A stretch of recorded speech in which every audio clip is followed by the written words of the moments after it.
Hi everyone, my self Tanuj Chauhan. मैं last 14 year से IIT JEE और मेडिकल एंट्रेंस के लिए बच्चों को ट्रेन कर रहा हूँ। मेरा सब्जेक्ट है केमिस्ट्री। तो आज भी हम यहाँ 12th क्लास के लिए स्टार्टिंग से कोई टॉपिक पिक करेंगे। जैसे 12th में स्टार्टिंग में एकदम एक चैप्टर आप लोगों ने पढ़ा होगा शायद, दैट इज लिक्विड सोल्यूशन। तो लिक्विड सोल्यूशन के अंदर हम क्वालिटेटिव प्रॉपर्टीज को पढ़ते हैं, लेकिन उन सबको एक्सप्लेन करने के लिए एक टर्म यूज होती है वेपर्स और वेपर प्रेशर। तो मैं आज आपको एक ब्रीफ एक्सप्लेनेशन थोड़ा देने वाला हूँ for vapour and vapour pressure. तो जो टर्म मेन यूज होगी इस चैप्टर के अंदर, दैट इज वेपर प्रेशर।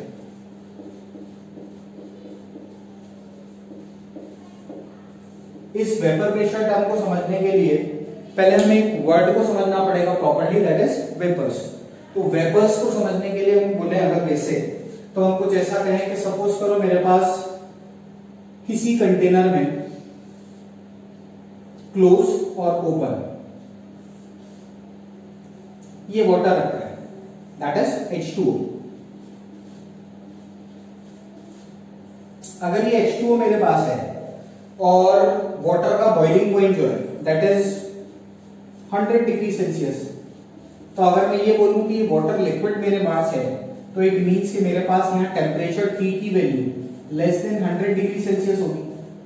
तो अगर मैंने इन कंटेनर्स में 100 डिग्री सेल्सियस से लोअर टेम्परेचर पे लिक्विड वाटर को प्लेस किया, तो आप ये जानते हो शायद कि 100 डिग्री सेल्सियस से लो टेम्परेचर पे भी वाटर स्लो रेट से इवेपोरेट होता है, यानी पार्टिकल्स को इतनी एनर्जी मिलती है सफिशिएंट कि वो धीरे धीरे गैसियस स्टेट में कन्वर्ट होते हैं। अगर ऐसा हम दोनों जगह कंसीडर करें और यहाँ बोले कि इस लिक्विड वाटर के कुछ पार्टिकल्स गैसियस स्टेट में यहाँ हमें कंटेनर के अंदर दिखाई दिए, या सिमिलरली हमने कहा कि यहाँ कुछ वेपर कंटेंट हमें लिक्विड के साथ यहाँ दिखाई दिया। तो जो मेन डिफरेंस आया टर्म में वो ये है कि जब मैंने लोअर टेम्परेचर पे वाटर को रखा less than it's boiling point, और मैंने कहा कि उस लो टेम्परेचर पे लिक्विड वाटर के साथ कुछ यहाँ क्या बनी, वेपर्स। तो मैंने यहाँ पे वेपर्स वर्ड यूज किया, मैंने ये यूज नहीं किया कि H2O गैस बनी। तो एक बेसिक डिफरेंस आया कि जो हम वर्ड वेपर यूज करते हैं, उस वेपर वर्ड को यूज करने के लिए जो मेन फैक्टर होगा वो ये होगा कि अगर मैं यहाँ लिक्विड की बात करूं H2O लिक्विड, तो ये H2O liquid temperature 100 degree Celsius से कम पे लिक्विड गैसियस पार्टिकल के साथ एक इक्विलिब्रियम में होगा। ये इक्विलिब्रियम टर्म आपने 11th क्लास में केमिकल इक्विलिब्रियम चैप्टर में पढ़ी होगी कि अगर कोई रिएक्शन फॉरवर्ड और बैकवर्ड डायरेक्शन में मूव करती है तो हम उसे बोलते हैं रिवर्सिबल रिएक्शन। उस रिएक्शन की एक पर्टिकुलर स्टेज, वो स्टेज क्या कि जब हम रेट फॉरवर्ड और बैकवर्ड का इक्वल कर लें तो दो पर्टिकुलर चीजें एक दूसरे के साथ डायनामिक इक्विलिब्रियम में होती हैं और अमाउंट्स क्या हो जाते हैं, कांस्टेंट। तो हमने बोला कि अगर हम ये लिक्विड ले रहे हैं यहाँ और उस लिक्विड के साथ कुछ वेपर्स बनी, तो जो वर्ड मैंने बोला वेपर्स, उन वेपर वर्ड का मीनिंग हुआ कि डेफिनेटली वो गैसियस पार्टिकल्स अपनी लिक्विड स्टेट के साथ इक्विलिब्रियम में है, जबकि गैसेस के अंदर ये कंडीशन रिक्वायर्ड नहीं होती। फॉर एग्जांपल अगर मैं ये कंटेनर लूं और मैं बोलूं कि इसके अंदर हाइड्रोजन गैस है, तो इस हाइड्रोजन गैस का मतलब होगा कि इस गैस का टेम्परेचर इसके बॉइलिंग पॉइंट को क्रॉस कर चुका है, यानी हाइड्रोजन के बॉइलिंग पॉइंट को क्रॉस कर चुका है और वहां लिक्विड और गैस का कोई इक्विलिब्रियम नहीं है। That is particular one physical state कि यहाँ सिर्फ और सिर्फ गैस के पार्टिकल्स हैं और इस कंटेनर के अंदर कोई लिक्विड प्रेजेंट नहीं है। ऐसे केस में हम पर्टिकुलरली वर्ड यूज करेंगे क्या, गैस। तो वर्ड जो वेपर मैंने आपको डिफाइन किया, वो वेपर बोलने का इंप्लाइड मीनिंग होगा हमारे लिए कि उस पर्टिकुलर वेपर का मीनिंग कि वो अपने लिक्विड के साथ इक्विलिब्रियम स्टेट में है। जैसे फॉर एग्जांपल अगर मैं जनरल ऐसा बोलूं कि मेरे पास एक लिक्विड है A और ये गैसियस स्टेट में अपने कंटेंट के साथ, यानी लिक्विड और गैस एक दूसरे के साथ डायनामिक इक्विलिब्रियम में है, तो हम यहाँ इस A के साथ वर्ड यूज करेंगे कि कंटेनर में लिक्विड A के साथ लिक्विड A की वेपर्स प्रेजेंट है। ये सपोज करो liquid A and that is the vapours of liquid B, sorry liquid A। तो ये A की वेपर्स बोली जाएंगी और ये इक्विलिब्रियम स्टेट में एग्जिस्ट करेंगी and the temperature of that liquid is surely less than that it's boiling point. तो यहां से मैंने तुम्हें एक वर्ड एक्सप्लेन किया पर्टिकुलरली, दैट इज वेपर्स। हमने यहाँ पे वेपर टर्म की बात की। अब इस वेपर वर्ड के साथ साथ हमें एक्सप्लेन करना है इस चैप्टर के लिए रिक्वायर्ड टर्म वेपर प्रेशर को। तो now I am linking the term vapour with vapour pressure. Okay, now we connect the term vapour and vapour pressure. मैंने आपको भी वेपर टर्म एक्सप्लेन की, अब हम उसको लिंक करते हैं वेपर प्रेशर टर्म से। तो वेपर प्रेशर टर्म में फिर से हम ऐसा करते हैं कि अगर हमने एक लिक्विड लिया A और उसको हमने बोला कि that is in equilibrium with its gaseous phase, A की वेपर्स के साथ वो इक्विलिब्रियम में, अगर वो इक्विलिब्रियम में है तो ये इक्विलिब्रियम दोनों कंडीशन में एस्टैब्लिश हो सकता है, इन क्लोज कंटेनर और इन ओपन कंटेनर। ये लिक्विड लिया मैंने A, that is in open container, और ये लिक्विड लिया मैंने A, that is in close container. अब अगर ये मेरे पास लिक्विड A है जो कि ओपन और क्लोज कंटेनर में है, और मैं ऐसा एज्यूम करूं कि मैंने इसके अकॉर्डिंग टाइम t = 0 पे अभी इस लिक्विड को यहाँ प्लेस किया है, तो अगर मैंने जस्ट अभी लिक्विड को प्लेस किया है तो इट मींस अभी यहाँ पे कोई भी वेपर्स नहीं होंगे। वेपर्स कैसे होंगे? 0। वेपर कंटेंट 0 है, यानी ये कंटेंट 0 है, और ये लिक्विड A एक पर्टिकुलर अमाउंट में मेरे पास है, सपोज करो स्मॉल a, तो लिक्विड मेरे पास है और वेपर्स कैसे हैं? 0। अब टाइम कुछ अगर पास होगा t, सपोज करो एक फाइनाइट टाइम हमने लिया, फॉर एग्जांपल 10 मिनट्स, 20 मिनट्स, कोई भी एक फाइनाइट टाइम, तो ये लिक्विड क्या होगा? यहां से इवापोरेट होता जाएगा। जब इवापोरेट होता जाएगा तो हमें इस कंटेनर में लिक्विड A की कुछ कुछ वेपर्स यहां एग्जिस्ट करती हुई दिखाई देंगी।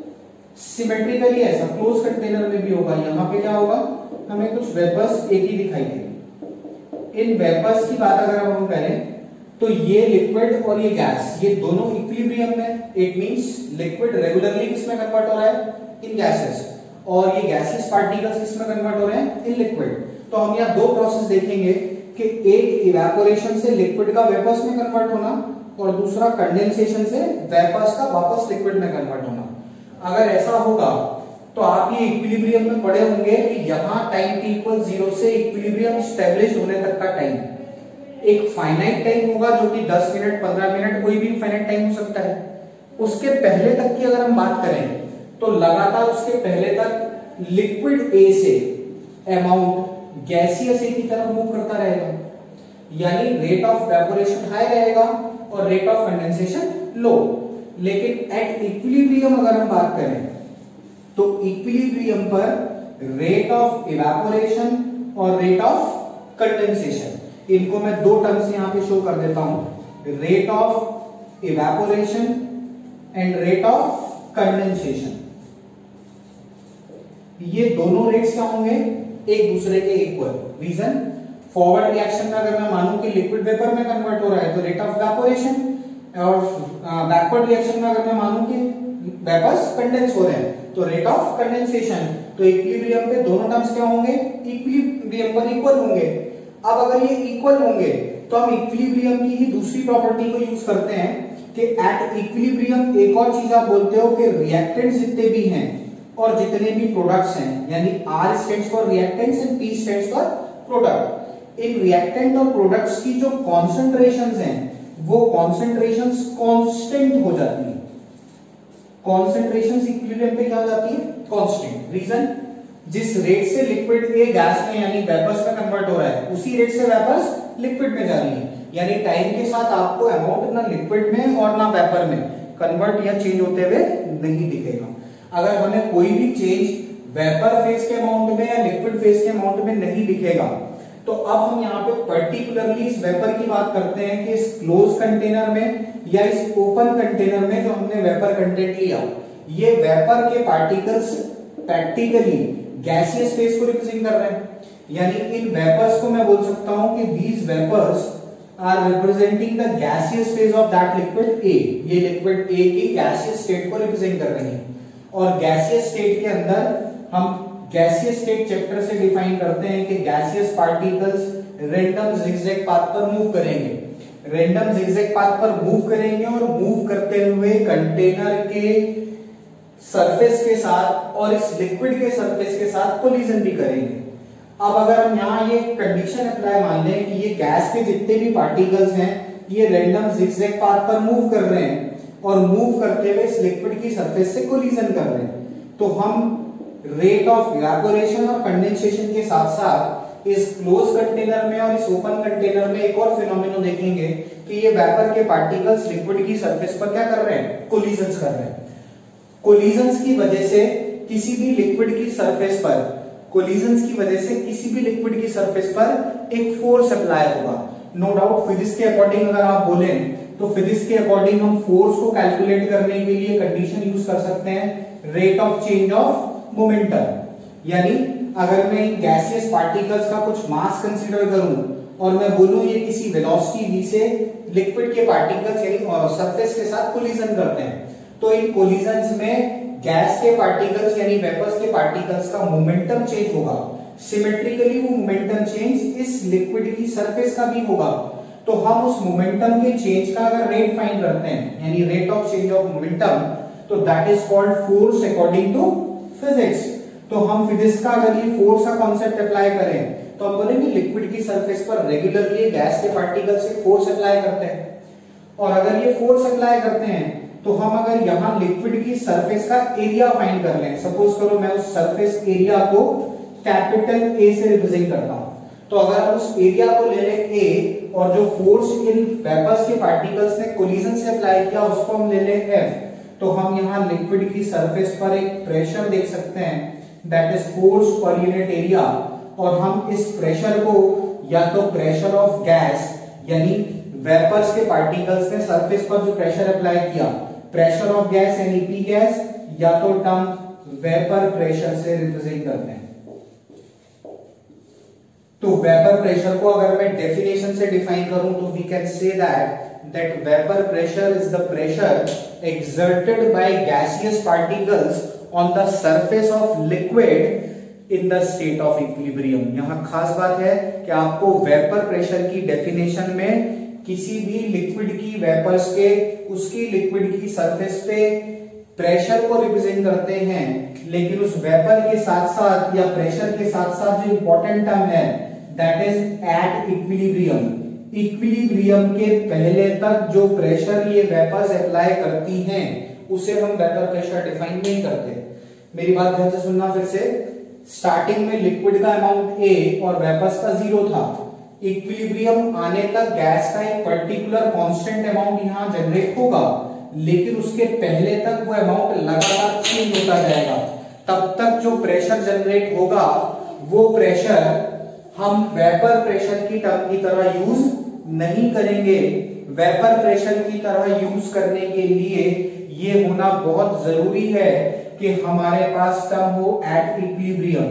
The pressure exerted by vapours on the surface of liquid is known as vapour pressure. ये टर्म या ये कंडीशन मेरे पास मिली, इस यहां तक की थ्योरी से हमने एक टर्म डिफाइन किया वेपर प्रेशर। अब इस पर्टिकुलर टर्म वेपर प्रेशर को हम अपने चैप्टर से लिंक करते हैं दैट इज लिक्विड सॉल्यूशंस। हम सॉल्यूशंस के साथ इस वेपर प्रेशर को लिंक करेंगे, यानी अब यही वेपर प्रेशर टर्म हम सॉल्यूशंस के लिए डिफाइन करेंगे। तो अब हम वेपर प्रेशर टर्म को लिक्विड सॉल्यूशन से लिंक करते हैं, यानी अब मैं vapour pressure of liquid solution की बात करता हूं। तो vapour pressure of liquid solution के लिए अगर हम बात करें तो सॉल्यूशंस को हम नो डाउट बाइनरी, टर्नरी कई टाइप में डिवाइड कर सकते हैं। यानी मेरे पास जब सॉल्यूशन होगा तो उसके अंदर नंबर ऑफ कंपोनेंट्स 2 भी हो सकते हैं, उससे ज्यादा भी। तो हम यहाँ पे बेसिक पहले स्टार्ट करते हैं कौन से सॉल्यूशन से, तो सॉल्यूशन हम पर्टिकुलरली ले लेते हैं कौन से, that is binary. Binary solution means ऐसे सॉल्यूशन जिनके अंदर 2 कंपोनेंट्स प्रेजेंट हो, 2 कंपोनेंट्स जिसमें से एक को सॉल्यूट और एक को सॉल्वेंट हम बोलते हैं। तो ये बाइनरी सॉल्यूशंस की अगर मैं बात करूं तो सपोज करो मैंने कहा कि मेरे पास वाटर था H2O और इस वाटर के अंदर मैंने स्मॉल अमाउंट में यूरिया ऐड किया। यूरिया दैट इज NH2CONH2, ये मैंने स्मॉल अमाउंट में यूरिया ऐड किया। तो इसमें नंबर ऑफ कंपोनेंट्स मेरे पास 2 हुए, one is water and other is urea.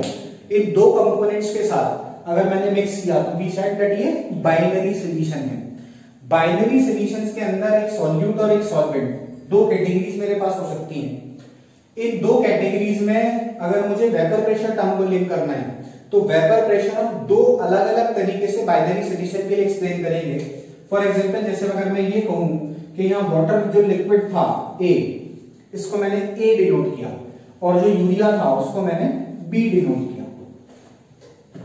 तो अगर ए और बी दो कंपोनेंट्स यहां थे तो पॉसिबिलिटी क्या क्या पॉसिबल है कि अगर मैंने लिक्विड सॉल्यूशन में ए और बी दो कंपोनेंट्स लिए तो उन ए और बी दो कंपोनेंट्स में ये भी पॉसिबल है कि ए और बी दोनों लिक्विड हो, और ये भी पॉसिबल है कि ए लिक्विड हो लेकिन B gas B solid. Solid means non volatile. Volatile समझते हैं? वोलेटाइल व्हाट स्टेट्स के वो इजीली किसमें कन्वर्ट नहीं होता, that is not be converted into vapours, यानी जिस नॉर्मल टेंपरेचर पर हम उसे यूज करेंगे वो वेपर्स में कन्वर्ट नहीं होता, और लिक्विड मींस के वो इजीली किसमें कन्वर्ट होता है, that is easily converted into vapours. तो हमने कहा कि दो पॉसिबिलिटी है, पहली ये कि ए और बी दोनों लिक्विड कैसे हो, दोनों लिक्विड फेज में एग्जिस्ट करते हो, यानी दोनों वोलेटाइल है। और दूसरी सिचुएशन हो सकती है क्या कि ए लिक्विड हो लेकिन बी कैसा हो, सॉलिड, यानी वो नॉन वोलेटाइल हो जो इजीली इवेपोरेट नहीं होता हो। फॉर एग्जांपल अगर मैं वाटर के अंदर शुगर ऐड करता हूं तो वाटर कैसा हुआ, वोलेटाइल, जबकि शुगर कैसा है, नॉन वोलेटाइल। वाटर के अंदर अगर मैं NaCl यानी सिंपल रॉक सॉल्ट ऐड करूं तो भी रॉक सॉल्ट कैसा होगा, दैट इज नॉन वोलेटाइल, और वाटर कैसा होगा, दैट इज वोलेटाइल। तो हमें यहां जो पहले वेपर प्रेशर की बात करनी है वो डिटेल दो तरीके से करनी है, यानी एक वो केस जिसमें दोनों के दोनों लिक्विड हो और एक ये केस जिसमें एक कंपोनेंट लिक्विड और एक सॉलिड हो।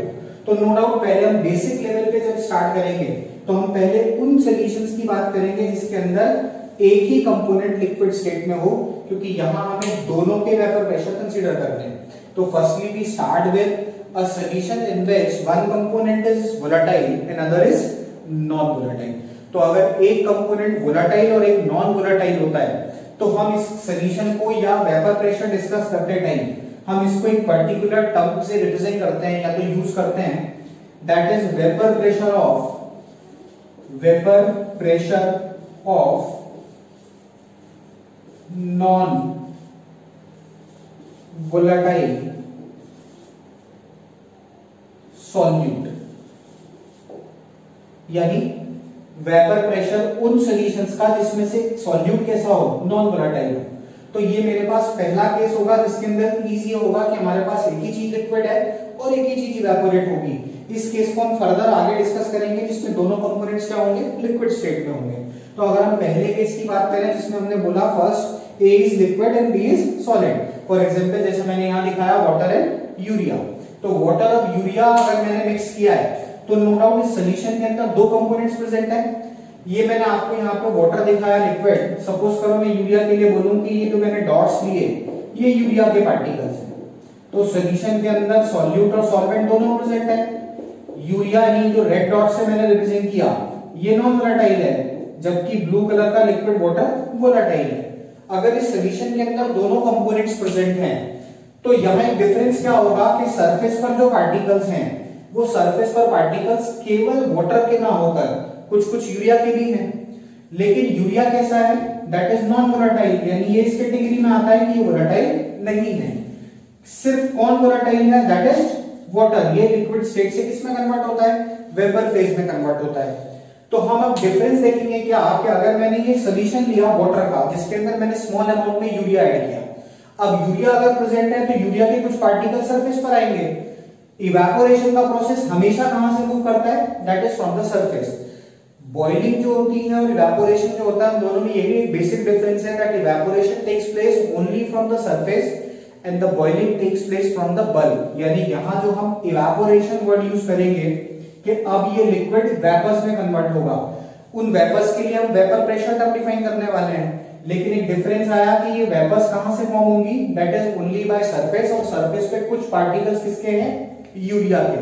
तो हम यहाँ ये बोल सकते हैं कि सरफेस का कुछ एरिया यूरिया के पार्टिकल्स ने ब्लॉक कर दिया। अगर यूरिया के पार्टिकल्स ने वो एरिया कुछ ब्लॉक कर दिया तो हम डायरेक्टली ये बोल सकते हैं दैट कि अगर वेपर प्रेशर प्योर वाटर का होता, सपोज करो मैं यहां लेता हूं कि मेरे पास ये कंटेनर है और इसके अंदर प्योर वाटर है, that is in liquid state, और ये प्योर है, इसके अंदर हमने कोई सॉल्यूट ऐड नहीं किया। जबकि इस पर्टिकुलर केस को हमने बोला कि यहां हमारे पास कौन सा सॉल्यूट है, that is non volatile solute है। ठीक है, तो अब आप यहां और यहां इन दोनों जगह पे डिफरेंस इमेजिन कर सकते हो कि इस लिक्विड की कंप्लीट सरफेस पर वाटर है, पूरी सरफेस से वाटर के पार्टिकल्स इवेपोरेट होंगे, यानी नंबर ऑफ वाटर पार्टिकल्स जो वेपर फेज में एग्जिस्ट करेंगे वो यहां ज्यादा होंगे। जबकि इस पर्टिकुलर केस में क्योंकि सरफेस के कुछ पार्टिकल्स को यूरिया ने सब्स्टिट्यूट कर दिया, तो यूरिया के कुछ पार्टिकल्स की प्रेजेंस की वजह से सरफेस से वाटर के पार्टिकल्स का निकलना डिक्रीज होगा। तो मुझे डेफिनेटली अगर यहां वेपर्स मिले, that is vapours of liquid water, तो यहां मिलने वाली वेपर्स और इधर प्योर सॉल्वेंट पर मिलने वाली वेपर्स में हम एक बेसिक डिफरेंस डायरेक्ट यूज कर सकते हैं, दैट कि प्योर वाटर की सरफेस पे नंबर ऑफ वाटर पार्टिकल्स ज्यादा होने की वजह से ज्यादा प्रेशर एक्सर्ट करेंगी, जबकि सॉल्यूशन के केस में क्योंकि कुछ सरफेस को ऑक्यूपाई किया यूरिया ने, तो हमें नंबर ऑफ पार्टिकल सरफेस पर कम दिखाई देंगे।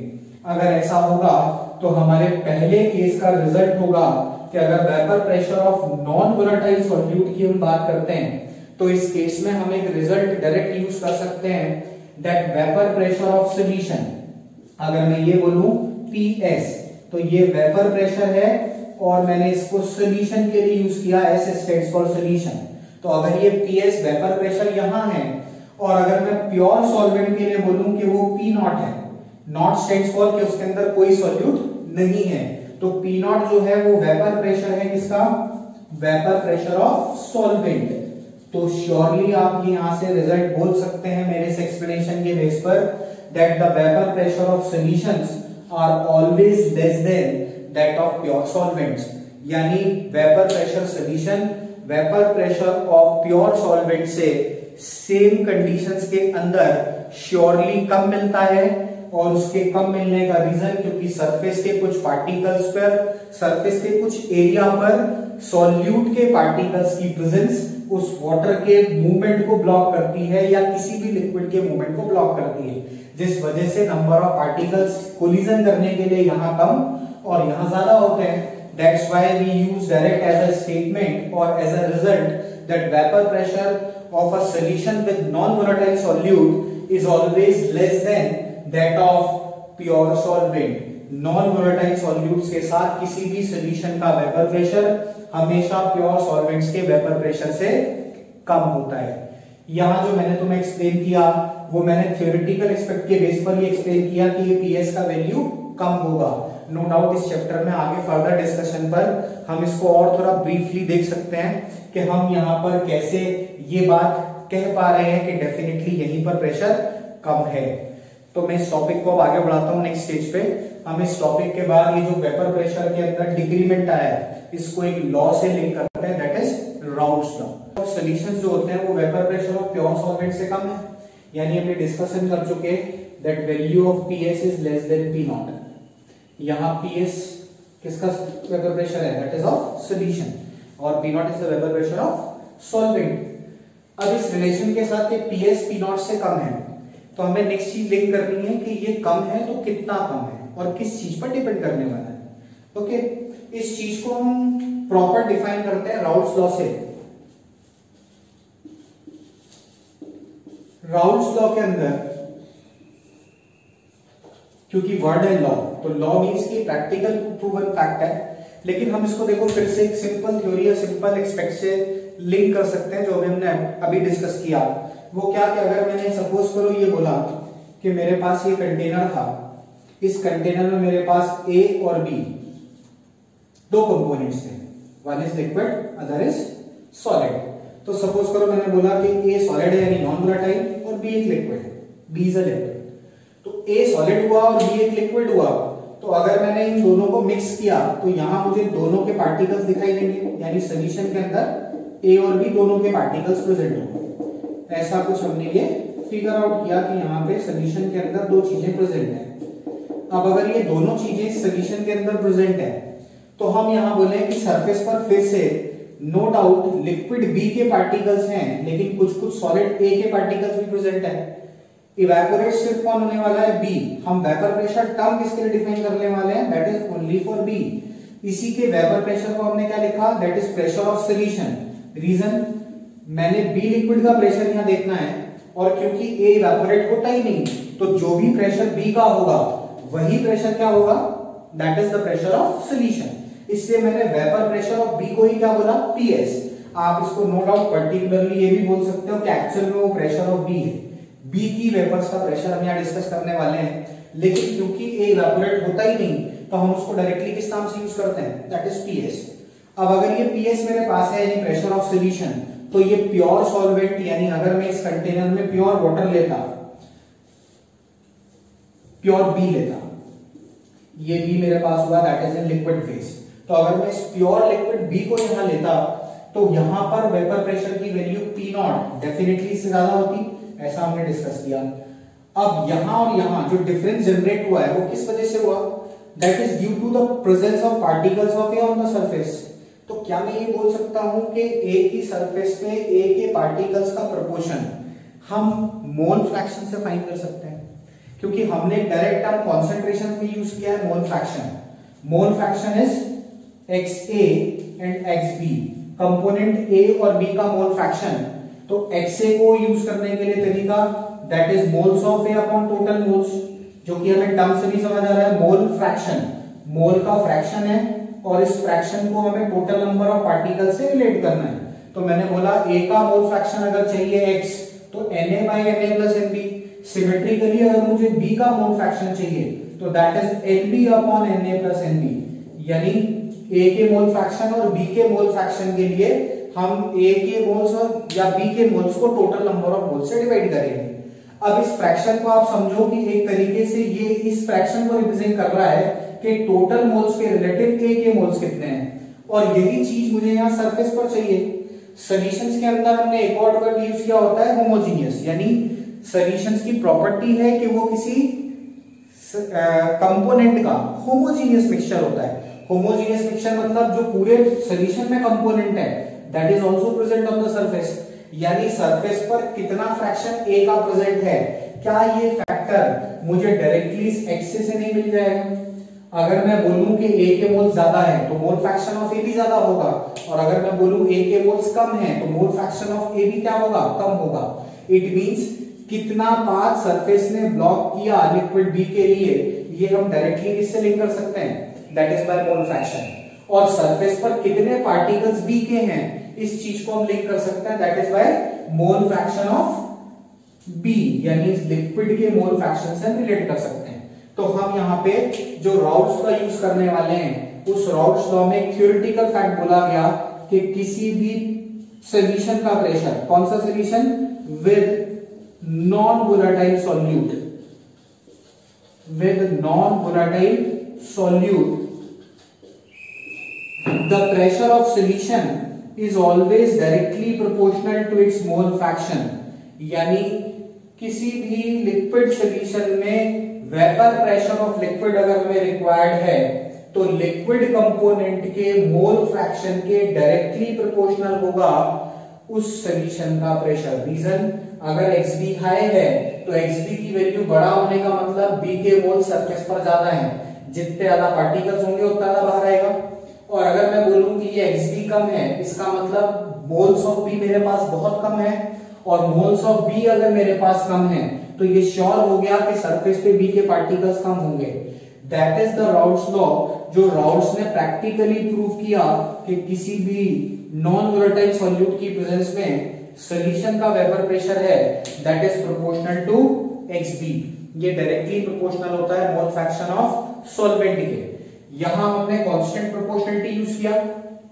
अब इस तरफ अगर मैं बात करूं, ये XB की वैल्यू मैं इस प्योर सॉल्वेंट के लिए फाइंड करता हूं। ये मेरे पास प्योर B था, और ये अगर प्योर था, तो प्योर लिक्विड के अंदर A के मोल 0 है, यानी ये एक्सप्रेशन XB अगर मैंने इस प्योर सॉल्वेंट पे अप्लाई किया, तो इस XB की वैल्यू में लिखूंगा moles of B upon Na, क्योंकि इसके अंदर सॉल्यूट प्रेजेंट नहीं है, तो 0 प्लस Nb, और दोनों टर्म्स कैंसिल होकर मुझे रिजल्ट देंगी 1, यानी XB का वैल्यू 1 है।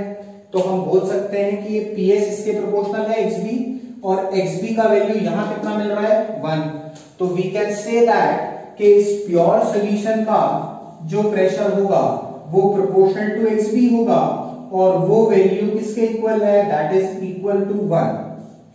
xb की वैल्यू 1 के प्रोपोर्शनल है, तो मैं यहां से रिलेशन लेता हूं कि p naught is proportional to 1 and ps is proportional to xb। अब अगर मैं इन दोनों इक्वेशंस को बोलूं कि ये इक्वेशन 1 और ये इक्वेशन 2 मेरे पास है, तो इन दोनों इक्वेशंस को डिवाइड करके मुझे एक मैथमेटिकल एक्सप्रेशन मिलता है राउल्स लॉ के अकॉर्डिंग। वो क्या कि अगर मैं ps प्रोपोर्शनल टू xb और p नॉट प्रोपोर्शनल टू 1, तो अगर हम इन दोनों इक्वेशंस को डिवाइड कर दें यानी 1 डिवाइडेड बाय 2, तो वी कैन से कि अगर मैंने 1 बाय 2 किया तो इधर से मुझे ps बाय p नॉट मिलेगा, तो we can say that ps by p naught equals to, इधर से अगर डिवाइड कर दें तो xb बाय 1 मिलेगा, तो ये xb बाय 1 होगा। और xb बाय 1 को अगर हम इसको क्रॉस मल्टीप्लाई कर लें तो एक मैथमेटिकल एक्सप्रेशन हमें मिलेगा राउल्स लॉ का, that ps equals to p naught xb, यानी ps का वैल्यू p नॉट xb के क्या है, इक्वल है। ये मैथमेटिकल एक्सप्रेशन मिला राउल्स लॉ का। और अगर हम कॉमन स्टेटमेंट बोलें that is according to Raoult's law, तो हम यूज करते हैं कि the Weber pressure of a non-volatile solute, the Weber pressure of a solution with non-volatile solute is always directly proportional to the mole fraction of solvent। यानी किसी भी solution के vapour pressure की वैल्यू नॉन वोलेटाइल सॉल्यूट के साथ उसके solvent के mole fraction के प्रोपोर्शनल होगी, and that expression is according to Raoult's law. ये एक्सप्रेशन हम डायरेक्टली 12th बोर्ड के एग्जाम्स में और अपने कॉम्पिटिटिव एग्जाम्स के अंदर क्या करते हैं, डायरेक्ट यूज करते हैं। इस पर हम न्यूमेरिकल्स डायरेक्टली यूज करते हैं। अभी कुछ एग्जांपल्स की मैं इसके साथ और बात करता हूं। तो अभी हमने जो बात की उसमें हमने बोला कि राउल्स लॉ के अकॉर्डिंग हमारे पास एक रिलेशन आ गया that ps equals to p naught xb। ये रिलेशन मेरे पास आया जिसमें ps vapour pressure of solution, p naught vapour pressure of pure solvent और xb mole fraction of b है। मोल फ्रैक्शन की एक और प्रॉपर्टी कि हमने रिलेशन लिखे थे xa equals to na upon na plus nb, और xb को मैंने लिखा था moles of b upon total moles na plus nb। ये दोनों इक्वेशंस लेके अगर मैं इसको बनूं फर्स्ट इक्वेशन और इसको बनूं सेकंड इक्वेशन, अगर मैं इन दोनों इक्वेशंस को ऐड करता हूं तो मुझे xa प्लस xb का जो वैल्यू वो आप देखो यहां से इन दोनों को ऐड करेंगे तो कैंसिल होकर मुझे क्या मिलेगा, दैट इज 1। यानी किसी सॉल्यूशन के अंदर मोल फ्रैक्शन a और b का जो सम है वो 1 के इक्वल होता है।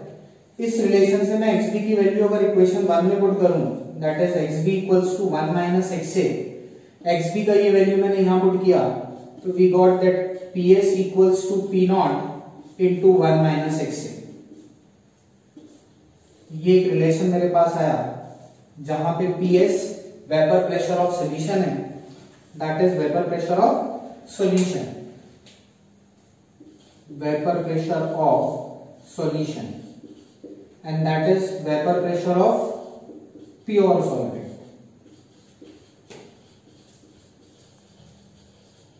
And xa is mole fraction of solute। No doubt there is no big difference between this expression and this expression। दोनों चीजें सेम हैं, बस मैंने एक को xb के टर्म्स में रिप्रेजेंट किया है और एक को xa के टर्म्स में रिप्रेजेंट किया। ये दोनों कॉमन एक्सप्रेशंस आप यूज करते हो दोनों एक्सप्रेशंस को अकॉर्डिंग टू राउल्स लॉ, यानी राउल्स लॉ के मैथमेटिकल एक्सप्रेशंस के अंदर हम ps p नॉट और xa के साथ ये रिलेशन यूज कर सकते हैं और xb के साथ हम ps equals to p naught xb use कर सकते हैं। और इन डायरेक्ट एक्सप्रेशंस पे हमें डायरेक्ट न्यूमेरिकल्स मिलते हैं। जैसे अगर मैं यहाँ पे एक न्यूमेरिकल की बात करूं तो हम एक न्यूमेरिकल यहाँ पे इसके ऊपर देते हैं बेसिक कि अगर मेरे पास ये xa सॉल्यूट का mole fraction, ps vapour pressure of solution और p naught vapour pressure of solvent है, तो मुझे ये एक्सप्रेशन यूज करना है क्या, that we are using expression ps equals to p naught 1 minus xa। इस एक्सप्रेशन को यूज करते हुए मुझे एक क्वेश्चन ट्राई करना है। We have to find the value by using this expression। तो हमने जो फाइनल एक्सप्रेशन फॉर्म किया वो फॉर्म किया क्या, that is PS equals to P naught 1 minus XA। Okay, इसको अगर मैं डिनोमिनेटर में लूं तो यहां बोल सकते हैं PS by P naught equals to 1 minus XA। XA को इधर और इसको इधर कर दूं अगर, तो इसी एक्सप्रेशन को मैं लिख सकता हूं XA equals to 1 minus PS by P not.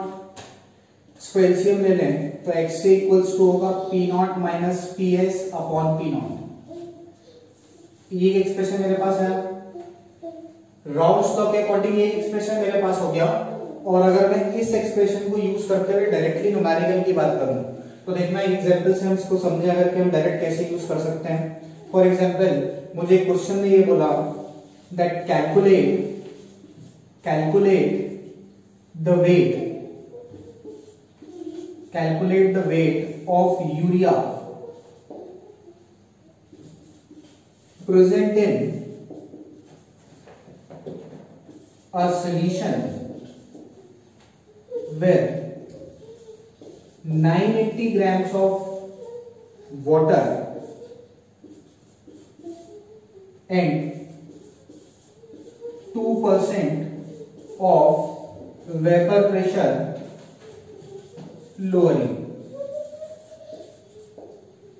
फिर से एक बार रिपीट करता हूं, calculate the weight of urea present in a solution with 980 grams of water and 2% of vapour pressure lowering. यानी एक सॉल्यूशन मेरे पास है जिसमें वेपर प्रेशर प्योर सॉल्वेंट से कितने परसेंट डिक्रीज होता है, दैट इज बाय 2%। 2% की लोअरिंग मेरे पास है और उसके अंदर वाटर का वेट हमें ऑलरेडी गिवन है 980 grams. We have to find the weight of urea, हमें यूरिया का वेट फाइंड करना है।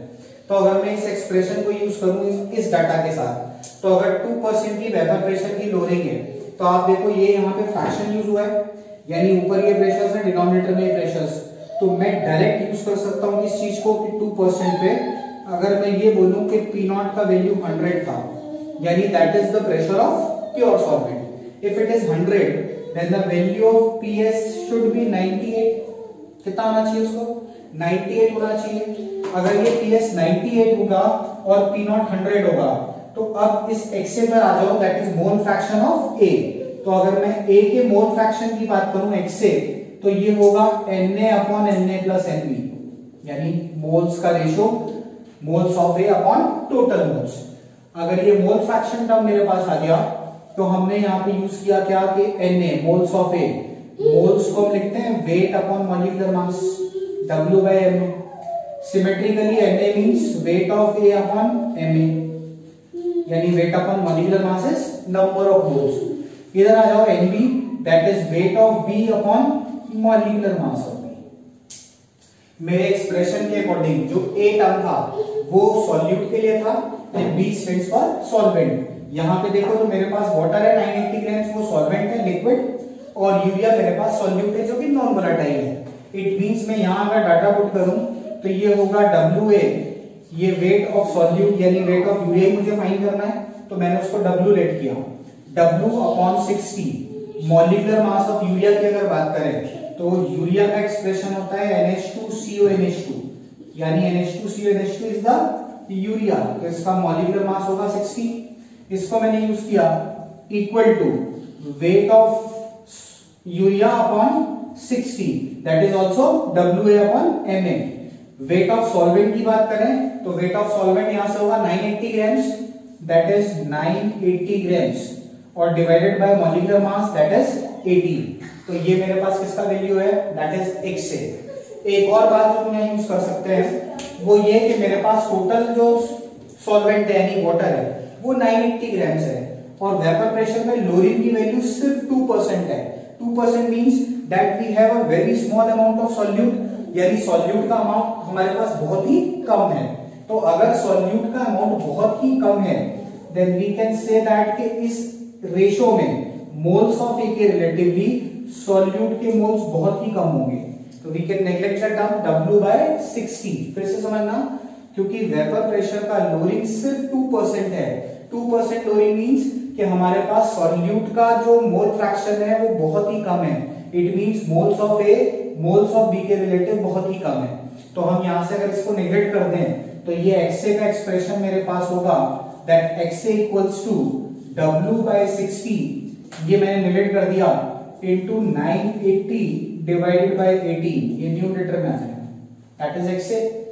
ये वैल्यू एक्स हुआ, ये वैल्यू पी नॉट और पी एस हुआ। ये वैल्यूज मैं यहां पुट करूं अगर एक्सप्रेशन में अपने, तो एक्स की वैल्यू मेरे पास थी W/60 और 980/18, ये मेरे पास एक्स था। इस वैल्यू को मुझे यहां सब्स्टिट्यूट कर लेना है, तो एक्स की वैल्यू अगर मेरे पास ये थी तो एक्स को मैं इक्वेट कर सकता हूं P naught minus P S by P naught से। तो मैंने यहाँ पे वैल्यूज डाल दी P naught minus P S by P naught की, that is 100 minus 98 divided by 98 is P S, okay. P S की value 98 upon P naught that is also 100 equals to W into 80 divided by 60 into 980। ये मेरे पास expression आया। इस expression के अंदर सिर्फ एक वेरिएबल मेरे पास है दैट इज W। यहां से अगर मैं W की वैल्यू सॉल्व करता हूं तो W का रिजल्ट मुझे मिलता है दैट इज 66.66 ग्राम्स। यानी हम इस एक्सप्रेशन को अगर सॉल्व करें तो इसको सॉल्व करके हमें W की वैल्यू मिलती है and that weight is 66.66 grams. यानी हमने यहाँ राउल्स लॉ को यूज करते हुए, एक एक्सप्रेशन यूज करते हुए न्यूमेरिकल सॉल्व किया। ये मैंने अभी बेसिक तुम्हें राउल्स लॉ के बारे में बताया। नो डाउट कि हमें राउल्स लॉ को और प्रॉपर समझने के लिए या तो साइमल्टेनियस इक्विलिब्रियम्स पे हमें लिक्विड सॉल्यूशंस के वेपर प्रेशर समझने के लिए इस टॉपिक को और आगे मूव कराना पड़ेगा। तो हम इस टॉपिक को और आगे नेक्स्ट वीडियोस के अंदर आगे मूव कराएंगे। अभी यहां तक के अंदर मैंने तुम्हें सिर्फ राउल्स लॉ से इंट्रोडक्शन दिया है, दैट इज दस the introduction of Raoult's law. हमें इन चीजों को और आगे एडवांस लेवल पे या तो मेडिकल के लिए अगर हम बात करें तो एम्स लेवल पे हमें और ज्यादा इसमें इनपुट्स की रिक्वायरमेंट होगी, जो कि हम नेक्स्ट वीडियोस में स्टार्ट करेंगे। That's all for this video. Thank you everyone.